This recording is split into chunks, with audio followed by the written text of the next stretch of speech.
passei pela primeira etapa na fase de avaliação operando pela mesa proprietária HashRed e nesse vídeo eu vou te mostrar a minha jornada, como foi essa rotina para me chegar na segunda etapa. A primeira etapa, ela consiste em um capital um pouco maior. Eu teria que fazer $4.000 e em alguns dias negociando, com muita paciência, consegui obter esse resultado. Vou te mostrar algumas operações que eu fiz e também vou te mostrar como funciona a etapa 2, para só então, caso eu conseguir passar da etapa 2, eu consiga ir para uma conta live, para uma conta real, beleza? Então vem comigo. Olha só, olhando aqui diretamente para minha tela, na plataforma da HashRed, onde a gente faz as negociações, inclusive já tem alguns vídeos meus mostrando um review completo dessa plataforma e também mostrando como operar através dessa plataforma. Vou deixar os links na descrição. Olhando para cá, eu negociei LTC-USDT, negociei BTC-USDT e negociei BCH-USDT e também negociei o SHA-USD. E tudo começou quando eu estava operando o SHA-USD, deixa eu só atualizar um pouco aqui. Eu peguei uma boa operação no passado, tá? Aqui. Tá? Então essa operação foi basicamente dia 20 de agosto. Eu montei essa operação e eu tive um bom resultado, uma relação de risco-retorno de quase 3-1. Um trade muito lindo, dando continuidade. Aqui você vê que não tem marcações nem nada, porque todas as minhas análises, antes de executar uma ordem, eu passo pelo TradingView, tá? Mas olhando para esse trade que eu fiz em específico, né, eu posso te explicar de forma clara e objetiva que é um trade de continuidade de tendência. Um dos pontos importantes que de fato fazem a gente ter resultado operando dentro do mercado financeiro é seguir a tendência, tá? É seguir a tendência. Então, operar contra ela, de fato, não é bom, não é saudável. Existem alguns critérios para que isso aconteça, mas quando você vê o mercado ascendente com as médias móveis alinhadas, você usa, né, o seu conhecimento e filtros para que você possa ir a favor do movimento, ao invés de ficar tentando, de fato, cravar onde vai ser topo, quando na verdade o mercado está apenas fazendo uma correção e vai impulsionar novamente. Tá? Olhando para essa estrutura, é muito simples, o mercado está numa tendência de alta, né? Ele fez aqui um movimento de choque, subiu, fez uma onda 3 estendida, fazendo essa onda 3 estendida, nota que o mercado ele faz um padrão de armadilha. O que é? O mercado faz topo, faz fundo e ele arma um pivô. Quando ele arma esse pivô, que ele devolve em ABC, esse ABC aqui é um período de correção. Então, a grande sacada é o seguinte, ó, quem está comprando nesse rompimento está com stop abaixo, certo? Então, se está todo mundo comprando porque estamos em ápice de euforia, porque nós temos um mercado muito forte no SHA-USD, logo, quem está comprado desde o início nessas regiões vai despejar suas posições aqui no topo. E o institucional, quando ele quer comprar novamente, ele precisa de muita liquidez de contraparte para que ele possa comprar e fazer com que o preço se desloque, ok? E o que isso quer dizer para nós? Através da análise gráfica, aí, colocando um pouco o conceito de Elliott, aqui nós temos um tipo de correção chamado flat irregular. E qual que é a grande sacada? É entender que isso aqui é um modelo de flat irregular e, ao mesmo tempo, é um modelo de reacumulação, porque estamos no meio de uma tendência de alta, correto? Então, olha só, esse movimento de armação de pivô é indução para que o público possa comprar, e quem está comprado nessa região com esse candle forte, ou aqui, está colocando os stop loss abaixo dessa região, como proteção. Então, se tem centenas de milhões de pessoas pendurando seus stop loss nessa região, stop de uma compra, ok? É venda. Venda gera fluxo vendedor. Deixa eu só arrumar aqui, porque sempre a própria plataforma fica atualizando. Então, se stop de uma compra é muita venda, entra fluxo vendedor, crava na região de bloco de ordem. Essa região é absorvida, por quê? Porque o objetivo já foi concluído. Qual que é o objetivo?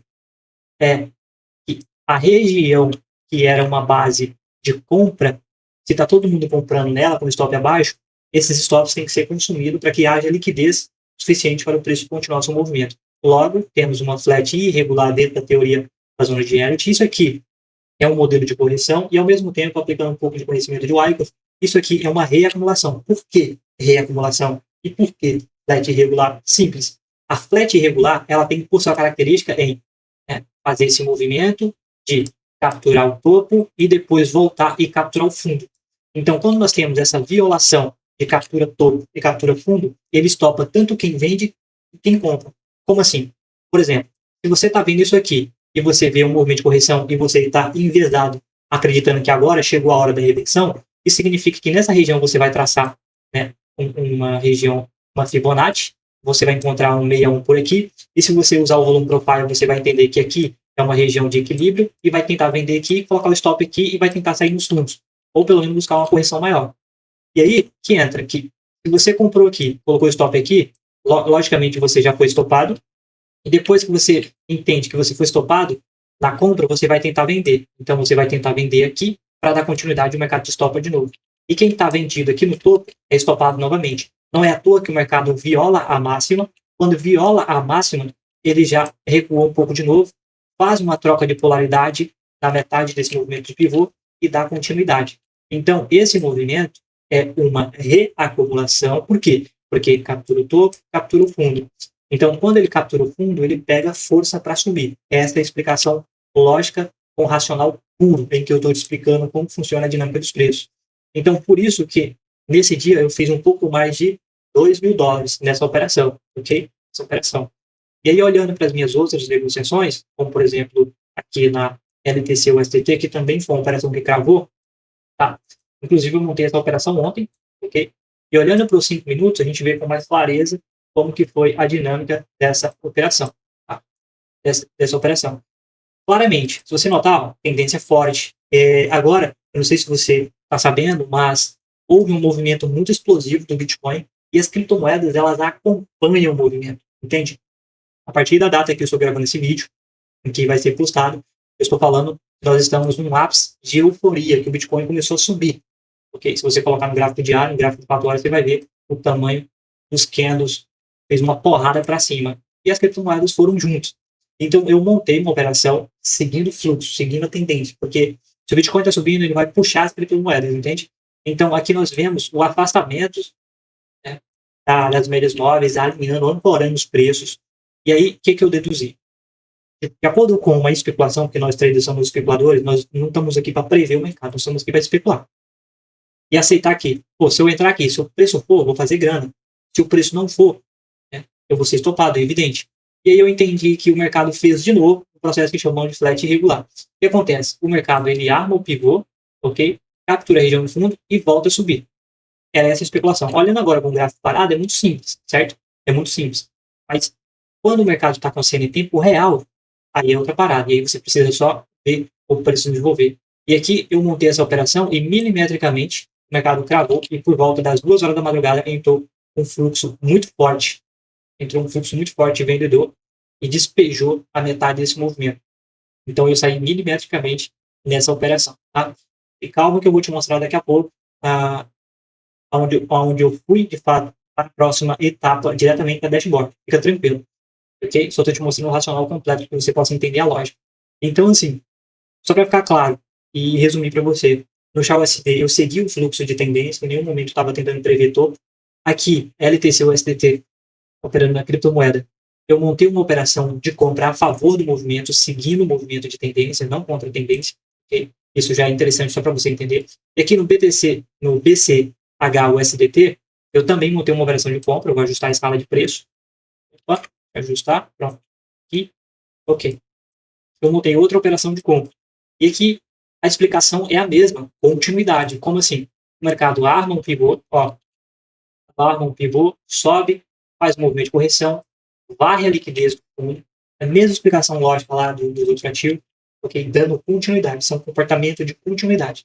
E aí o mercado vai e volta de novo, sobe, ele nivela os topos, nivela os topos. Ele não fez um choque de continuidade, mas só entendendo que ele varreu o fundo, preencheu essa região aqui de imbalance, e aí ele troca a polaridade com essa região e deixa os topos nivelados. E logo próximo desses topos nivelados, eu entendo que aqui é a máxima do movimento. Então, quem está tentando vender porque está vendo essa reação, acredita que agora chegou a reversão, quando na verdade não é. É apenas um movimento corretivo, buscando liquidez, para pegar impulso para poder subir novamente. Você compreende o que quer dizer? E aí, topos nivelados e a máxima logo ali próximo. Eu fiz a minha especulação no seguinte: eu vou montar uma ordem de compra, ok? Visto que o mercado subiu, nivelou o topo, caiu e capturou aqui, o fundo. Percebe que quando o mercado elimina 100% do varejo, às vezes em regiões internas, como o fractal de 5 minutos, Na hora que o mercado bate numa região, capturando uma região de suporte, por exemplo, aqui, ó, essa região de fundo, ele já reage. E quando ele reagiu, ele saiu com essa barra forte para cima. Montei minha operação, ok? Coloquei meu stop abaixo, porque é o que faz sentido se o mercado já montou uma estrutura acima dessa região, depois que capturou a liquidez, e aí eu queria sair nos topos. E milimetricamente, o mercado acionou o meu take profit em quase 2 vezes o risco retorno nessa operação, ok? Porque assim, como eu estava comprado simultaneamente em 3 ativos de criptomoedas, eu só precisava bater $4.000 para eu poder, de fato, concluir a minha meta, certo? E aí, olhando para o BTC, e concluindo o que eu estou falando, se eu só precisava de $4.000, eu estava chegando, eu já tinha feito basicamente $1.600, eu já estava positivo, precisava fazer um pouco mais de $2.000, $2.300, $2.400. E aí, quando eu estava comprado nas 3, eu tive que zerar esse aqui, ó, na mão. Na mão. Por quê? Porque eu já tinha batido o take. Entendeu? Eu já tinha uma gordura lá do Shao, o SD, e aqui eu tive que zerar esse aqui na mão. E eu zerei, e por incrível que pareça, esse trade aqui ele ia me tirar no 0 a 0, ok? Ou no stop gain. Porque esse trade aqui do BTC USDT, ele não de fato foi. Ele ficou agarrado, agarrado, agarrado e não foi. Mas a lógica é a mesma. O mercado chegou a corrigir, passou para cima, alinhou as médias. Ele veio buscar um fechamento nessa região de imbalance aqui, ó. Nessa região de imbalance, que eu também chamo de FVG. O mercado cravou após ter capturado levemente a liquidez. E aí, na hora que eu entrei, o preço começou a reagir. E aí, depois ele me tirou na condução aqui. Beleza? E se eu tivesse segurado e querer manter o stop aqui embaixo, de fato, eu teria saído no 0 a 0 ou no prejuízo. Beleza? Então, esse trade aqui eu tive que sair na condução, tá? Na condução. Eu tive que zerar ele, porque quando você está numa operação, o seu valor fica aqui do lado. E aí mostra que você já atingiu a meta. E olhando aqui para a dashboard, tá? Olhando aqui para a dashboard, você pode ver claramente, ó, que eu já estou na etapa 2, tá? Challenging etapa 2.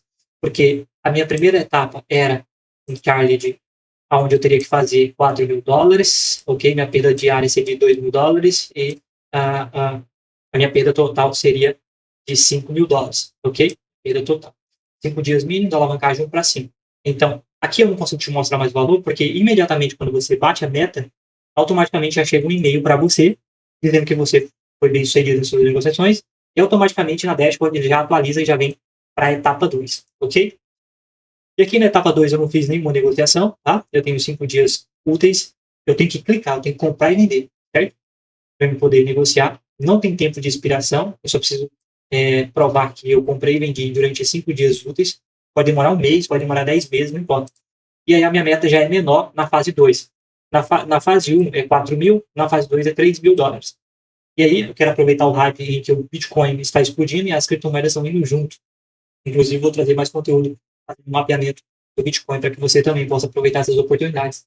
E aqui eu estou na etapa 2. O objetivo da criação desse tipo de conteúdo, mostrando para vocês como que é operar numa mesa proprietária, é exatamente te mostrar que é possível, não é fácil, vai demorar para algumas pessoas um pouco mais, para outras menos. Isso depende de quanto você arrisca em cada negociação, depende da fase boa que você estiver no mercado. Por exemplo, se tem um mercado tendencioso, você só precisa seguir, independente de qualquer direção do ativo. Só seguir o fluxo. Entende? Muito simples e fácil entender desse jeito. Eu tenho 5 anos de mercado, entende? Só que desses 5 anos, 2 anos e meio, basicamente quase 3, foram só de opções binárias. E focado em mercado futuro, mercado de forex, focado em criptomoedas, né, nos últimos 2 anos, 2, 3 anos. Entende? Então, assim, é muito tempo de mercado, mas uma convivência em outros mercados diferentes é pouco tempo. Você compreende o que eu quero dizer? Mas não é o quanto você tem de tempo que vai te garantir algum retorno. É como você vai gerenciando, como que você vai evoluindo mentalmente para você chegar num patamar de fazer grana. E o que eu quero recomendar para você é que se você monta um ecossistema com mesas proprietárias, fica muito mais fácil você prosperar no negócio. Como assim? Por exemplo, se você está ativo em todos os mercados, você tem grande chance de ter um bom resultado no final do mês. Por quê? Porque se você tem uma conta na mesa proprietária de criptomoedas, você tem 24/7. É um mercado que fica aberto 24 horas para você negociar. E se você tem uma conta no mercado futuro americano, operando pela mesa proprietária, você pode operar os futuros do mercado americano, que são muito voláteis. Melhor do que o mini índice e o mini dólar. Mas se você gosta, tudo bem, eu respeito. E aí, se você tem uma conta numa mesa proprietária de Forex, e aí você consegue operar Forex, você consegue operar mercado futuro americano, você consegue operar criptomoedas. Então, esses ativos são, na verdade, esses mercados, eles são muito líquidos, entende? Ele tem volatilidade absurda, só que tem a época que eles estão nos laterais, eles estão parados, e é normal. São fases e fases, são um ciclo de mercado. E se você tiver pelo menos 3 contas em cada mercado desse, você já consegue se sobressair. Porque se não tiver bom em criptomoedas, na semana anterior você já pode estar muito bem em Forex. Está ruim em Forex, talvez você pode se sobressair no mercado futuro americano.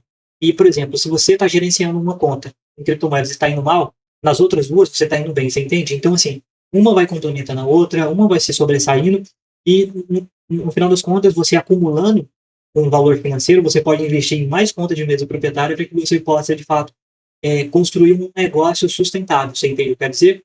Porque cada conta, ela vai protegendo o seu capital. Como assim? É como eu falei para você, se você, por exemplo, perder uma conta, a sua expectativa de trader não vai estar só numa conta, você tem várias contas para gerenciar. Então você consegue fechar positivo no mês com muita grana se você tiver uma boa cabeça para poder gerenciar. Então aqui, estou registrando no meu canal no YouTube o meu processo, tanto na mesa proprietária em que eu opero, que é a Energy Trade, para mercado futuro. Inclusive tem uma playlist completa aqui dessa mesa proprietária que eu utilizo, e essa daqui para operar mercado de criptomoedas, beleza?